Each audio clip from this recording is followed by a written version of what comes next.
if we were to believe some of these stories, so if we were to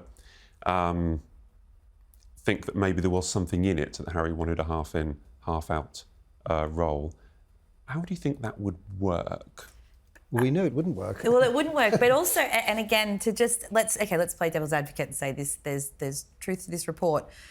At the very least, and we have just seen the best example of it with the state visit with the Trumps, is that Prince William is the heir to the throne, and he is extremely senior and important to the monarchy right now. He is on terrible terms with his brother, by all reports.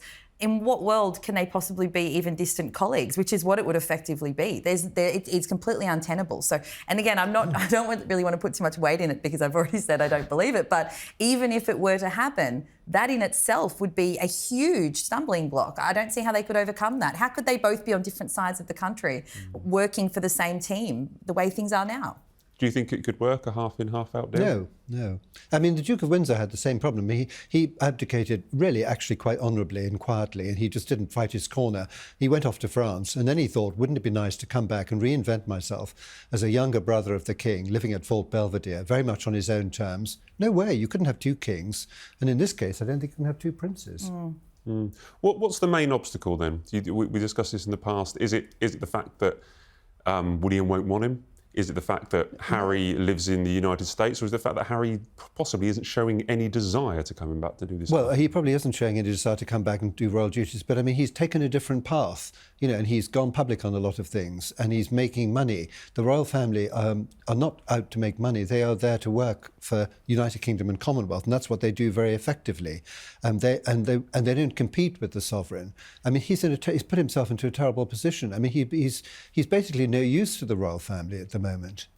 Absolutely not. And all the points you just made as well, and I agree. But all the points you've just made about what the biggest issue would be with him coming back, all of them are significant reasons why he wouldn't be able to. Not least of which is I really don't think from what we've heard from his side a lot over the last few months, especially, is that he's apparently quite happy being out of it. So I think he himself is the biggest block to him coming back. But also, as you've mentioned, he's put himself in a position where if that ever did happen, again, the coverage around him is not about the causes that he would be championing within the royal family. Yeah. It would always be about the controversies of the last 5 years, because that is the attention that he gets when he's back here. And I just don't see that dying down. Maybe, we're still talking about the Duke of Windsor and all of those sorts of things. I mean, these things live on.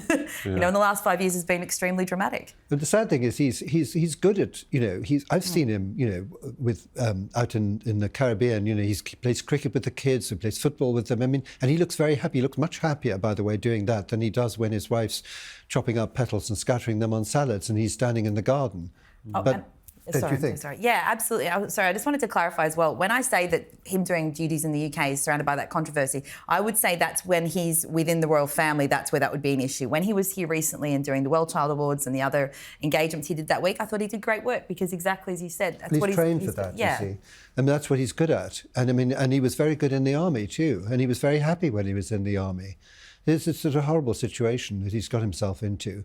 But, many times when I sort of give rather pompous lectures at schools, sometimes I have to say, especially talking about the Duke of Windsor, if you have to choose between the path of duty and the path of supposed happiness, always choose duty because it'll make you much happier in the long run.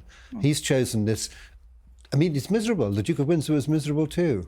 So we're going to squash this idea that Harry wants to come back in for half out. However, there is a lot of mischief always being caused when this idea comes up, and it's not going to go away.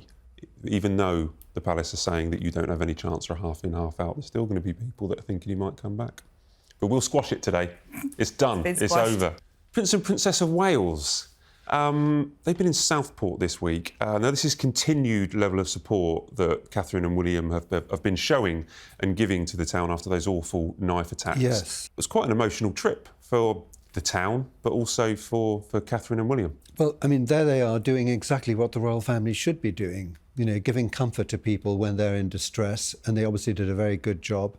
It was like when the Queen went to Grenfell Tower, all these different things that happen. And that is what the royal family should be doing, and not doing competitive things which cause a lot of trouble elsewhere. So, I mean, full marks to them, and I'm sure that Southport will be feeling a little bit happier today. I mean, it's a pretty ghastly situation, but I think a royal visit like that has a huge effect. It does. I mean, it point out it's the second time that they've been back. So they're going back, yeah.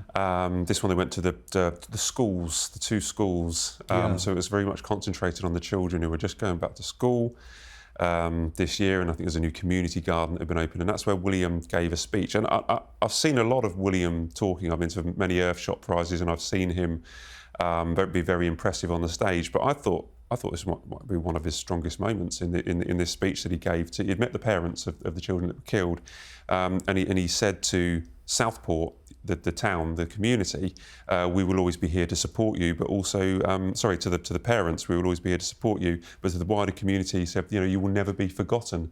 These messages are really powerful coming from William. They're good messages, yeah, absolutely. Very good messages. And it's I guess when I was watching it and seeing the reaction of the parents that spoke to William, you think, well, this thing happened last year that the world kind of stopped for a minute, because it really was on the scale of horrific things to occur. And we're all so shocked. Unfortunately, the nature of the world and global news is that more horrific things will happen, and the world keeps spinning. Yeah. But seeing them back there and having that moment where they're speaking with the parents and they're sort of just reminding everyone that, yes, the world kept spinning, but your children, these poor little kids, it hasn't been forgotten. And what they've done there in terms of moving towards healing in that community is very beautiful, and it shone the spotlight on that. I was so touched watching the footage of them there. And it works so much better. You pointed out Grenfell there, because I do remember Theresa May, the Prime Minister at the time, went to Grenfell and she got chased out, whereas the Queen went there and people were very, people were very supportive. It's the longevity of the royal family that they can actually show kind of authenticity by going to, as you pointed out, Bronte, because this is something that people move on and watch something else in the news, but that they've got the longevity to stick with it and support it. The trouble with Theresa May's visit, it's so easy for the press to say, well, it's just done for political advantage. The Queen she wasn't seeking office, and basically when she went there, I always thought she brought this huge portfolio of all the other places she'd been to, Dunblane, Aberfan, Lockerbie, all these other places that, she'd visited over the years. So, so, I mean, I wasn't there, but I know somebody who was, and said the atmosphere was absolutely extraordinary. It was kind of the respect of the monarch, the respect that she'd taken the trouble to visit them and to listen to their stories for a few minutes. A huge effect. Does the Prince and am I taking a too big a leap here? But does the Prince and Princess of Wales, when they're doing this, does it remind you in any ways of Queen Elizabeth II? It fits perfectly into what I'm always saying. The role of the royal family. Which is to be useful, to be, to comfort people in distress. That's one of the things that they do very well. To show respect to a broken community. To their presence there will sharpen people up a bit and got them moving. Probably. I mean, they may well have spotted something that needed to be addressed. All sorts of things happen after a royal visit, which is really good. And it wasn't just the community; they had private time with exactly. with the three of the parents. And then once again, isn't it nice that it was private?